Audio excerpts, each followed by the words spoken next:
સહજાત્મ સ્વરૂપ પરમ ગુરુ. હા બોલો. સંવેગ અને નિર્વેદ કુપલદેવ અર્થે આપ્યો છે. તોબા, હવે મારા નહીં જોઈએ. હવે મોક્ષ સિવાય કોઈ પણ ઈચ્છા ન હોય કહેવાય એને સંવેગ, એટલે ઉત્કૃષ્ટ ત્યાગ અને વૈરાગ્ય જન્મે ને કે મને નગરશેઠ બનાવો, રાજા બનાવો, અપ્સરા બનાવો, વડાપ્રધાન બનાવો, મારે આ જોતું નથી. દુઃખમાં તો કાયરપણું બધાનું સંભવે, સુખમાં પણ કાયરપણું. પછી પ્રાપ્ત સાધનમાં ઉદાસીન પણ 459 પત્ર. પ્રાપ્ત સાધનમાં પણ ઉદાસીનપણું, તે સુખનું અણગમમાં પડવું. ના, તમને વર્લ્ડ ટૂરની ટિકિટ મફત, યુરોપની 10 દિવસની ટિકિટ મફત, બિઝનેસ ક્લાસની ટિકિટ, સાદી નહીં, તો મારે નથી જોતી. તે સુખનું અણગમમાં પણ, પ્રાપ્ત સાધનમાં ઉદાસીન પણ આ પરમાર્થ જ્ઞાની પુરુષને હોય કાં એના ખરા આશ્રિતને હોય. 459મો પત્ર. એને એવો સંવેગ પ્રગટ્યો છે, મારે કાંઈ જોઈએ જ નહીં. તને સરપંચ બનાવીએ, તને એમએલએ બનાવીએ, તને એમપી બનાવીએ, તને મિનિસ્ટર બનાવીએ, તને વડાપ્રધાન બનાવીએ, તને રાષ્ટ્રપતિ બનાવીએ, તને દેવ બનાવીએ, તને એ દેવોના દેવ ઇન્દ્ર બનાવીએ, તને મહાદેવ બનાવીએ. આપણે આગળ તો કે તીર્થંકર નથી થવું એ મળ્યા છે આપણને. રાજા ક્યાં? ચક્રવર્તી ભૂંડારે સરખાવ્યા કુપો કે શલાકા પુરુષ છે એટલે વાત અલગ છે કે, પણ જો સંયમ અંગીકાર ન કરે તો ભૂંડમાં અને ચક્રવર્તીમાં ફરક નથી કે. જ્ઞાનીએ વૈરાગ શા માટે બોલ્યું? નિર્વેદ, તોબા, મોક્ષ સિવાય બીજી કઈ ઈચ્છા નહીં. આ સંવેગ શાસ્ત્રી ભાષામાં સમદર્શિતા કહેવાય. કુપોલનો અર્થ કર્યો છે આત્મજ્ઞાન સમદર્શિતા વિચરે ઉદય પ્રયોગ અપૂર્વાણી પરમ સ્વરૂપ સદગુરુ લક્ષ. એની એક ગાથાનું ભાષાંતર કુપોલદેવ કરીને આપ્યું છે પછી વચનામૃતમાં. સ્વરૂપ સ્થિત ઈચ્છા રહિત વિચરે પૂર્વ પ્રયોગ સમદર્શિતા, એટલે ઈચ્છા રહિત કઈ જોતું જ નથી એને. આત્મા આત્મા આત્મા બ્રાહ્મી વેદના છે. એ ત્યારે થાય લાગી છે તને લાગી છે અને તેના સંગથી થાય. આ નિર્વેદને સંવેગ કહેવાય. આ જન્મે એટલે જીવને અનંતકાળનું પરિભ્રમણ પરિસમાપ્તાને પામે. એટલે ખંભાતના મુમુક્ષુ અંબાલાલબેન ત્રિભુવનભાઈ લખેલું કે અમને એવું છે કે આ અનંતકાળથી રખડીએ છીએ, ક્યારે પૂરું થાય? કુપોલદેવ લખે છે એ જ વાક્ય કે અનંતકાળનું પરિભ્રમણ પરિસમાપ્તાને પામે. આ ઈચ્છા એ પણ એક કલ્યાણ જ છે. ઇંગ્લિશમાં કહેવાય છે good start is half done. શરૂ કર્યું ને અડધું થઈ જ. આગમની વાત છે. હા, પછી આ ગૌતમ ગંડર ભગવાન ભાવીને કહે છે આવો મોક્ષ માર્ગ એટલો કાંટાળો, દુર્ગમ્ય, અગમ્ય નહીં, દુર્ગમ્ય નહીં, તો કોઈ જઈ જ ન શકે. પણ કે સામાન્ય માણસ પહોંચે કેમ અહીંયા? એ ગોયમાં ભગવાન મહાવીર કહે છે એક જણ એક સમય પછી સિદ્ધશિલામાં પ્રવેશ કરશે અને બીજો જીવ ઘરના ઉમરામાંથી નક્કી કરે છે એને નિર્વેદને સંવેગ પ્રગટ, મારે અધ્યાત્મની મુસાફરી શરૂ કરવી છે. હે ગૌતમ, બંને મોક્ષ માર્ગના પેસેન્જર છે. આ જ્ઞાનીની વાણી પુરુષાર્થ પ્રગટ છે. એવો જ પ્રસંગ આકાશમાં બની ગયો છે. બ્રહ્મચારીજી 2:30 વાગે ઉઠે, સૂતા કેટલા વાગે? 1:30 વાગે, એટલે 1 જ કલાક સૂતા હોય ટોટલ 24માંથી કે 2 કલાક, અને તૈયાર થઈ જાય 10-15 મિનિટમાં. ગોમટ સારને બધું છવણીને બધું ગોઠવે. 3 થી 4 હિન્દીમાં ગોમટ સાર વાંચે, પ્રભુજી સાંભળે. ગુજરાતીને ઠેકાણ નહોતું, હિન્દી ક્યાંથી સમજાય? એવી ક્યાંક વાત આવે ને આત્માની, પ્રભુજી સૂતા હોય અસ્વસ્થ તબિયત, બેઠા થઈ જાય, આત્મા શાક પૂરે કે અમને સમજે, આ બરોબર લખ્યું છે કે આમાં આત્મજ્ઞાન હોય ને, આ બરોબર છે, આમાં ઊભા થઈ જાય. બધી અભણ ડોશી ચરોતર પ્રદેશની દોડે કછોટો વાળીને ગોમટસાર સાંભળવા માટે. અત્યારે વાંચીએ ને ગોમટસાર હિન્દીમાં, ગુજરાતીમાં તો મળતો બહુ અઘરું છે, લમણા દુખે. જેમ જે શ્વેતાંબર આમનામાં કર્મગ્રંથ છે ને, એમ દિગંબર આમના ગોમટસાર છે, એ કર્મગ્રંથ જ છે. બધું સરખું છે, કારણ એની યોગ ને ચરણ યોગ. અને એ હિન્દીમાં પાછો એકડો બગડો લખતો નથી આવડતો, હિન્દીમાં શું સમજાય? બધી દોડે. એટલે મોહનલાલજી મહારાજ પ્રભુજીને પૂછે છે કે આ ગામડાની અભણ ડોશીઓ કે આ ગોમટસાર સાંભળવા એને કઈ સમજાતું હશે? પ્રભુજી શું કહે છે? ભાવ છે ને, ભાવ કામ કરી નાખશે. એટલે ઉમરામાં પગ મૂક્યો ખાલી બાર કે મારે મોક્ષે જવું છે, મારે સત્સંગ સત્પુરુષના વચન સેવા છે, દર્શન કરવા છે. અને એક જણ બીજા સમયે તો ગયા ત્યાં તો એ મોક્ષ થરીઠમ થઈ ગયા હોય સિદ્ધશિલાએ. બીજા સમયે કે હે ગૌતમ, સિદ્ધશિલાએ પ્રવેશ પામશે. બંને આત્મા મોક્ષ માર્ગના મુસાફર છે. જ્ઞાનીની વાણી પુરુષાર્થ પ્રગટ હોય કે ગોશાળાનો મોક્ષ થશે પ્રભુજી કહે છે, તો તમે શું ગુનો કર્યો છે? આ બધાએ મહાવીર સ્વામીને તેજોલેશે છોડે શાસ્ત્ર એમ છે એનો મોક્ષ થશે. મર્યા પહેલાં એને નક્કી પ્રાયશ્ચિત કરી લીધેલું કે ભગવાન મહાવીર જ સાચા છે, હું ખોટો છું. એના શિષ્યોને કહ્યું ગોશાળો ખોટો છે, મંખલી પુત્ર ગોશાળો ખોટો છે, કે હું મરી જાઉં પછી ગળે દોરડું બાંધજો અને આખા ગામમાં ઢસડજો અને કહેજો કે ગોશાળો ખોટો, ભગવાન મહાવીર સાચા છે. ગુરુ કથા છેલ્લા ડાયા હોય ને તો શું કર્યું, અપાથરામાં બારી બારણા બધું બંધ કર્યું, શાસ્ત્રમાં વાત છે, દરવાજે બધું નાનું એવું ચિત્ર દોર્યું ગોશાળા એમ, અને ગળે દોરો બાંધીને કે મનમાં ગોશાળો ખોટો છે, ખોટો છે. એ બધા રખડે છે. ગોશાળાને મહાવીર સ્વામી પર ભાવ આવી ગયો ને મરતા પહેલાં. અત્યારે દેવલોકમાં છે, પછી નીચે જવાના છે, પછી મોક્ષે જશે એમ છે. શાસ્ત્રમાં તો એમ છે અમુક દિવસોએ વ્રત ન હોય ને ગોશાળાની વાત કરીએ ને, હજી એક ક્રોધાયમાન દેવ છે અત્યારે તેજોલેશ્યનો પ્રયોગ કરેલો ને, એ વિફરે ને તો ધનોત્પન્ન કાઢી નાખે એમ લખ્યું છે. એટલે કોઈ પણ તિથિએ અને વ્રત વગર એની વાતે નહીં કરવાની એમ કહ્યું છે શ્રાવકે. આ તો સમજાવવાની શૈલી છે જે હોય. પછી નીચે જશે અને પછી મનુષ્ય થઈને સર્વસંગ પરિત્યાગે કરશે અને પછી મોક્ષે જશે. તો પ્રભુજી કહેતા ગોશાળાનો મોક્ષ થાય તો આ બધા શું ગુનો કર્યો છે? જ્ઞાનીની વાણી પુરુષાર્થ પ્રેરક હોય. આ કાળમાં કેવળ જ્ઞાન નથી. આ હીન પુરુષાર્થની વાત સાંભળવી નહીં.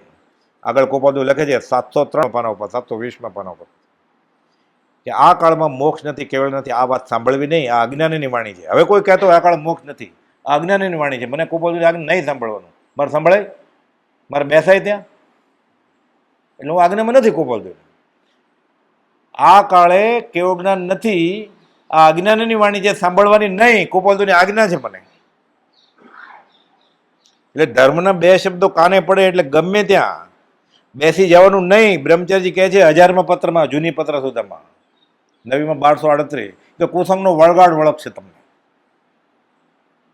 તો મોટા દિવસ છે ને પર્યુષણ દિવાળી, બે શબ્દ કાને પડે. મહાવીર જયંતિ છે, કલ્યાણક છે. કુસંગનો વળગાડ વળગશે, હશે એ વયું જશે.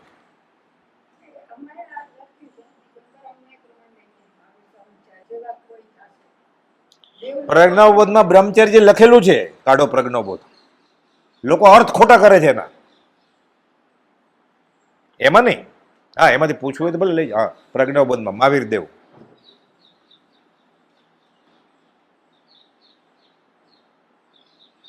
બ્રહ્મચર્યજીની પ્રતીતિ કે આ કાળે મોક્ષ અને ગોપાલદેવ ભગવાન છે. પ્રભુજીને, સૌભાગભાઈ પ્રભુજીને અંબાલાલભાઈ તો લખતા પરમાત્મા સંબોધનમાં.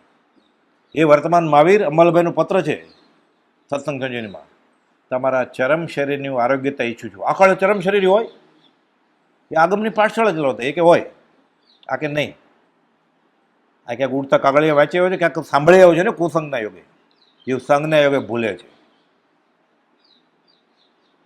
અંબાલાલભાઈ આગમની પાઠશાળા ચાલી એમ લખે છે સંબોધનમાં, વર્તમાન મહાવીરને લેખિતનમાં, તમારા ચરમ શરીરનું આરોગ્યતા ઈચ્છું છું. પ્રભુજી એમ લખે છે રખવ દેવ, દેવ કઈ મારે સુધારી દે, ઋષભ દેવ એમ. સૌભાગભાઈ લખે 44 મોટા, એ પરમાત્મા સાહેબ. રેચનભાઈ રવિજીભાઈ મહેતાની ચિરંજીવી ઘણી હજુ એમ લખે પાછા, મુંબઈ બાંદાર. પત્રો છે બધા, 67 પત્રો છે સૌભાગભાઈ. 44. ક્યાં આવ્યું? 53મી કડી મહાવીર દેવ ભાગ બીજા 61મા પાના ઉપર પ્રજ્ઞાબોધના. બ્રહ્મચર્યજી શું લખ્યું છે? મહાવીર સ્વામીના ચરિત્રમાં, મહાવીર સ્વામીના ગુણગ્રામ, નેમિનાથ ભગવાન, ઋષભનાથ ભગવાન, પાર્થનાથ ભગવાન, મહાવીર રામ, બધા વિશે લખ્યું છે બ્રહ્મચર્યજી. દિગંબર અમનાય, શ્વેતાંબર અમનાય, અલગ અલગ અમનાય પ્રમાણે જ્યાં જ્યાં જે યોગ્ય છે. મથાળું કોણે આપેલું? કુપળદેવે કાવ્યમાં લખ્યું. શું લખે છે? પ્રભુ ભાવ જ્ઞાને જાણી લોકાંતિક દેવો આવ્યા. શાસ્ત્રમાં શું કહે છે કે તીર્થંકર જ્યારે દીક્ષા લેવાના હોય ને, હજી તો ઋષિનાથ ભગવાન નાટક જોવે છે, અપ્સરા નાચે છે, એટલું બધું વ્યવહારિક પૂર્ણ હોય કે 24 કલાક આનંદ આવે એવું બધું હોય. નાટક ચેટકે હોય. એ નાટકના પ્યાદા બધા નાચવાવાળા દેવ હોય, અપ્સરા હોય. એક અપ્સરા જુવાન 18 વર્ષની લાગે, ઢળી પડી. ઇન્દ્રને અવધિ જ્ઞાનથી ખબર પડી જાય, ઋષભ ભગવાનને અવધિ જ્ઞાન છે. તરત જ શું કરે, મરી જાય ને, વેકરી શરીર હોય એટલે મેરકુરી પારાને જેમ છૂટું પડી જાય, ઇન્દ્ર તરત જ બીજું બનાવી નાખે. એટલે લોકોનું ટોળું હોય એનું કોઈને ખબર ન પડે કે આ મળદું હતું ને બદલાવી લીધું છે. વેકરી શરીર બદલાવી નાખે ઇન્દ્ર વેકરી લબ્ધિથી. પણ ઋષિ ભગવાનને ખબર પડી ગઈ કે અપ્સરા ઢળી પડી છે અને ઇન્દ્રે બીજી બનાવી છે. એટલે વિચાર આવ્યો કે આવું છે, વૈરાગ આવ્યો ને નિમિત્ત. લોકાંતિક દેવને ખબર પડી જાય અવધિ જ્ઞાન. તો ભગવાન તીર્થંકરનો જીવ છે એને નિમિત્ત મળ્યું છે એટલે તરત જ આવે. પ્રભુ ભાવ જ્ઞાને જાણી લોકાંતિક દેવો આવ્યા.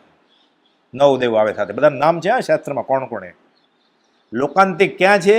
લોકને અંતે, એટલે છેલ્લા દેવલોકમાં નહીં, લોકના અંતે. 5મા દેવલોકના, એટલે આ દેવલોક છે ને આનંદ આવે એવું છે બધું, આખું ગણિત છે, વિતરા વિજ્ઞાન છે, ટીલા ટપકાની વાત જ નથી આમની. આ દેવલોક છે ને 5મું, તો આ છેડો, લોકનો છેડો એ લોકાંતિક કહેવાય. તો આ છેડો છે પછી દેવલોક નહીં, તો આ છેડો જ થયો ને. તો 5મા દેવલોકના છેડા લોકના અંતે એટલે લોકાંતિક કહેવાય. લોકાંતિક દેવ છેલ્લે નહીં, 5મા દેવલોકમાંથી આવે. બધું મજા આવે એવું છે, આનંદ આવે. આપણે સાયન્સના અને મેથમેટિકના વિદ્યાર્થીને વધારે આનંદ આવે કે ધાપ છે જ નહીં આમાં, મનાવવાની વાત જ નથી કાંઈ. પૂરી ચકાસણી કરજો. કોઈ બોલતો કે પછી અમને નમસ્કાર કરજો. 466નો પહેલો બોલ છે કે જેની પાસેથી ધર્મ માગવો એની ચકાસણી કરજો કે આ બધું આખું ગણિત શાસ્ત્ર છે, આ ગણિતની બુક છે. પ્રભુ ભાવ જ્ઞાને જાણી લોકાંતિક દેવો આવ્યા, તે મહાવીર સ્વામીને વેરે ગયો. આ મહાવીર સ્વામીની વાત છે. એટલે લોકાંતિક દેવને અવધિ જ્ઞાનથી ખબર પડી જાય કે હવે મહાવીર સ્વામી સંસાર છોડવાનો સમય પાકી ગયો છે. આ મહાવીર દેવનો પાઠ છે એટલે એ વાત કરીએ છીએ. આ તો ઓલો દાખલો આખો કથાઈનો એકદમ લાંબો દાખલો છે કે 83 લાખ પૂર્વ ગર્ભાસી, 84 લાખ પૂર્વનું આયુષ્ય વિષ્ણુ ભગવાનનું. એટલે આજના સ્કેલ પ્રમાણે 84 વર્ષના કોઈ ડોસા 83 વર્ષ સુધી ઘરે રહીને પછી 1 વર્ષ દીક્ષા લે તોય પ્રથમ તીર્થંકર થાય. તો આખી જિંદગી જે આત્મા મરે એનું શું થાય? જે લગ્ન કરીને પત્નીને માને બેન તરીકે ઓળખતા હોય, સત્સંગી તરીકે, એની દશા કઈ હોય? બીજો જોટો જ ન હોય. મહાવીર સ્વામી પછી બ્રહ્મચારી કે 18 વર્ષના ગાળામાં બીજો કોઈ એના પેંગડામાં પગ નાખે એવો થયો નથી કાંઈ. એને પોતે કહ્યું છે જે પુરુષનું દુર્લભપણું ચોથા કાળને વિશે. તો ભગવાન મહાવીરની પરિસ્થિતિમાં કેવળી નહોતા, મનપૂર્વક જ્ઞાની નહોતા. 700 કેવળી ને 500 મનપૂર્વક જ્ઞાની હતા એમ 33 શ્લોકપુર ચરિત્રમાં લખેલું છે. એ બધા સર્વસંગ પરિત્યાગી ગયા હતા, ગૃહસ્થ નહોતા બહારથી. સિમંદરી સભામાં ત્યાં ચોથો વારો છે ને મહાવિદ્યમાં, તો કોઈ કુપાલ દેવ નહીં હોય. એણે એમ લખ્યું જે પુરુષનું દુર્લભપણું ચોથા કાળને વિશે. તો 2 કરોડ તો કેવળી છે, તો દુર્લભ કેમ કહ્યું? એ બધા સંન્યાસી છે, બધા ત્યાગી છે, બહારથી ગુરુવાસ હોય અને દશા પૂર્ણ જ્ઞાની તરીકેની હોય, કેવળી તરીકેની. એવો ત્યાંય ન મળે સિમંદર સ્વામીની સભામાં. બધું જોખીને લખ્યું છે. બહારથી ગૃહસ્વાસમાં છે અને અંતરંગથી કેવળીની દશા છે, એવા ના હોય ત્યાં. દીક્ષા લીધી પછી તો કેવળ જ્ઞાન થાય. એવા તો કેટલા મુનિઓ વયા ગયા અનંત 24 જન્મ. આ તો ગૃહસ્વાસમાં હોય અને કેવળ જ્ઞાન થાય. એટલે જે પુરુષનું દુર્લભપણું ચોથા કાળને વિશે. મહાવીર સમયની વાત છે. પ્રભુ ભાવ જ્ઞાને જાણી લોકાંતિક દેવો આવ્યા, એ પ્રાર્થના પ્રભુની કરે. તપકાળ તક શુભ આવ્યા કે હવે સંસાર છોડો તમે. ભાવથી તો છોડેલો જ છે, હું હૃદય ત્યાગી છું. હવે દ્રવ્યથી જ છોડો, કેમ કે તમારે જગતનું કલ્યાણ કરવાનો કર્મ બાકી છે. તપ કાળ તક શુભ આવ્યા. હજી ખીલા ઠોકવાનું બાકી છે ને, હજી તેજોલેશ્ય ખાવાનું બાકી છે હજી. એટલે તપનો કાળ તક શુભ આવ્યા. તરી તારશો બહુ જન તમે પોતે તો તરશો, બીજાને તારશો. તારણ તરણ જહાજ. તરી તારશો બહુ જન તમે. આને માટે કંઈ નથી કાઢ્યું, હવે જે આવે છે એને માટે છે. શાંતિથી સાંભળજો. વળી કોઈ તમ સંપન્ન થશે. કોણ લખે છે? બ્રહ્મચારીજી. કોને? મહાવીર સ્વામીને. કોણ બોલે છે? લોકાંતિક દેવ. કોને? મહાવીર સ્વામીને. કે વળી તમ સમ કોઈ બીજાય થશે, તમારે જેવો બીજો કોઈ થશે. બીજા થયા. લોકો અર્થ કરે છે કે મહાવિદેય જૈન થશે. અરે અમે ક્યાં લખ્યું છે મહાવિદેય જશે? એટલે સુધારો થાય, વધારો થાય, કુધારો થાય, ઘટાડો થાય. તમને કાતર લઈને બેસવાનું કે તમને ઉમેરવાનું કયું કોણે? ત્યારે મહાવિદેયમાં તો 2 કરોડ કેવળી અને 20 તીર્થંકર, ને ઉત્કૃષ્ટે 7 કે 9 કરોડ કેવળી અને 170 કે 190 તીર્થંકર તો હોય જ. તો તમ થેવા થશે ક્યાં? છે જ ત્યાં તો કેવળી. સિમંદર સ્વામી જેવા બીજા 19 અને બીજા 2 કરોડ કેવળી અત્યારે છે જ. તમ જેવા થશે ની ક્યાં વાત છે? સત્પુરુષની વાણીનો આશય બદલાઈ જાય ને, જો ઊંધે રસ્તે વયો જાય. શરૂઆતમાં ખબર ન પડે. મોટું સ્ટેશન હોય ને, બોમ્બે સેન્ટ્રલ કે દિલ્હી કે બેંગ્લોર, 10 ગાડી ઊભી હોય અમદાવાદ સ્ટેશન ઉપર, બધી સાથે પેરેલલ જ હોય, સમાંતર. ખાલી અડધો સેન્ટીમીટરનો ફરક હોય. 3 સ્ટેશન જાય ને એટલે એક આમ જાય ને એક આમ જાય, ફંટાઈ જાય. પછી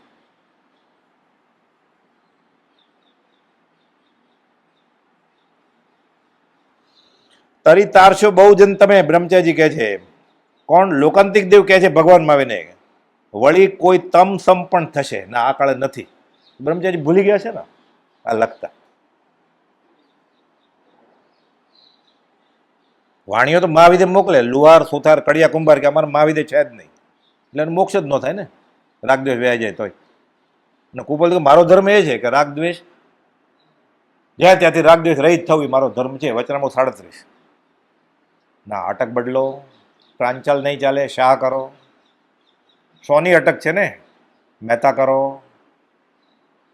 જનોય પહેરી છે કાઢી નાખો, વાણિયા થઈને આવો. વેંકુટ નહીં ચાલે, મીરાબાઈને બધાને ગોપીને કાઢી જ મૂક્યા. પછી બોલે ગાય ખરા, જાતિ વેશનો ભેદ નહીં, કયો માર્ગ જો હોય. વર્તે સદગુરુ લગ, શ્રીમદ રાજચંદ્ર આશય વર્તે તો સમકિત તેને ભાખ્યું કારણ ગણી પ્રત્યક્ષ. ખાલી કુપાલ દેવ સાચા છે મનાય ને, એમનેમ સમકિત, એમનેમ શાઇક સમકિત. 769 ને 771. કહેનાર પુરુષ સાચા છે. જેમ આ પરમ કોણ કહે છે એમ જ મોક્ષ માર્ગ છે, એમ જ મોક્ષ માર્ગ હોય. શાસ્ત્રમાં ઘણે સ્થળે આને સમકિત કહ્યું છે. આગળ જતા એને સ્પષ્ટ જીવાજીનું જ્ઞાન થશે.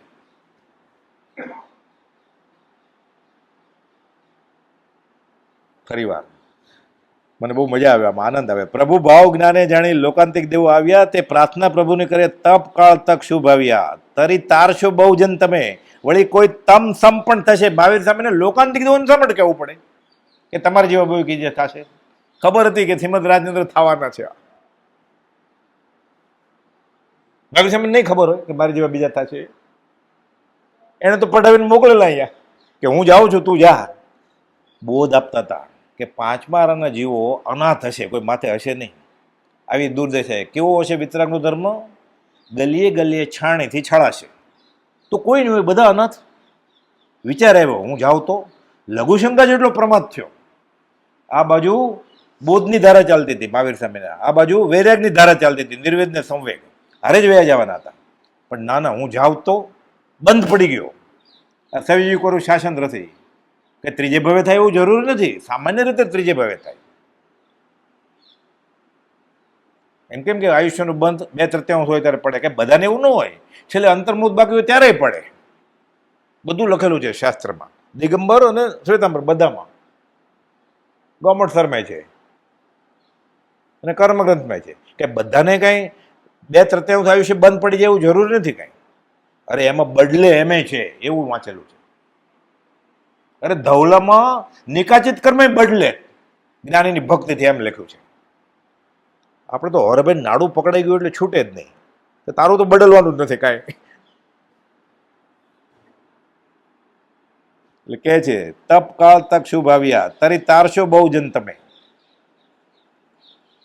લઘુશંકા જેટલો પ્રમાદ કરવાથી અમને આટલા ભાવ કરવા પડ્યા. જો હું જાઉં તો જાઓ, આવ્યા. કહે છે એક પત્રમાં અંબાલાલભાઈને ને ત્રિભુવનભાઈને, જો આ દેહથી બીજાનું ભલું ન થતું તમારે જીવવું જ નથી. પરના પરમાર્થ સિવાયનો દેહ અમને ગમતો નથી. બીજાનું ભલું થતું હોય, આત્માર્થિક ભલું થતું હોય જીવવું છે, નહીં જીવવું જ નથી. એટલે આપણે ઉદય પ્રયોગને એવું કાંઈ વિચારવાનું જ નહીં, ભોગાવલી કર્મને. આપણે તો આપણે માટે જ આવ્યા જ્યાં વિચારવા. જન્મ્યાથી ગુરુરાજ જગતિત કારણે કરવામાં ઉદ્ધાર. એ ટન ટન ટન ટન ટન ટન બાજુમાં મૂકીને પછી બોલવું પડે. નગારા બાજુમાં મૂકીને ગાવાથી ન સમજાય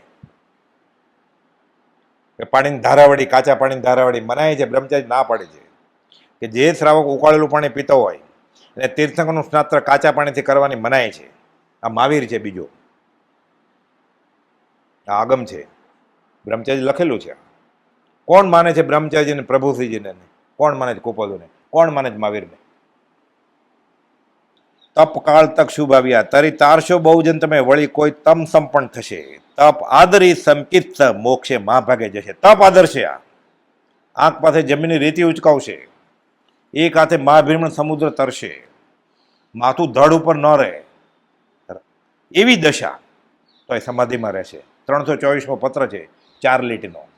ચો તરફ ઉપાધિની જ્વાળા ભડકે બળે છે, પરમ જ્ઞાની સિવાય કોઈને સમાધિ રહે નહીં. પછી લખે છે, આશ્ચર્યકારક છે, અમને રહે છે. એટલે ગોપાલદેવ કોણ છે? જ્ઞાની નહીં, પરમ જ્ઞાની છે. 324મો પત્ર. આખી આત્મકથા છે આ શ્રીમદ રાજચંદ્ર વચનામૃત. તપ આદરી સંકિત સહ, અજ્ઞાન યોગી પણ તો જન્મ ધર્યો ત્યારથી જ નથી, દેહ ધર્યો ત્યારથી. 450મો પત્ર. અને આજે સાક્ષાત અનુભવ પ્રાપ્તિ છે. વચનામૃત 201 સૌભાગભાઈને લખ્યું. માવત 3 ગુરુવાર સંવત 1947 સમકી શુદ્ધ પ્રકાશ્યું રે.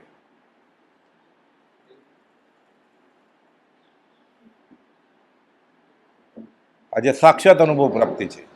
તપ આદરી સંકિત મોક્ષે મહાભાગ્ય જશે. તો આ કાળમાં પરમાર્થે કુપોલદેવ ભાગશાળી ન હોય તો બીજો કોણ હોય?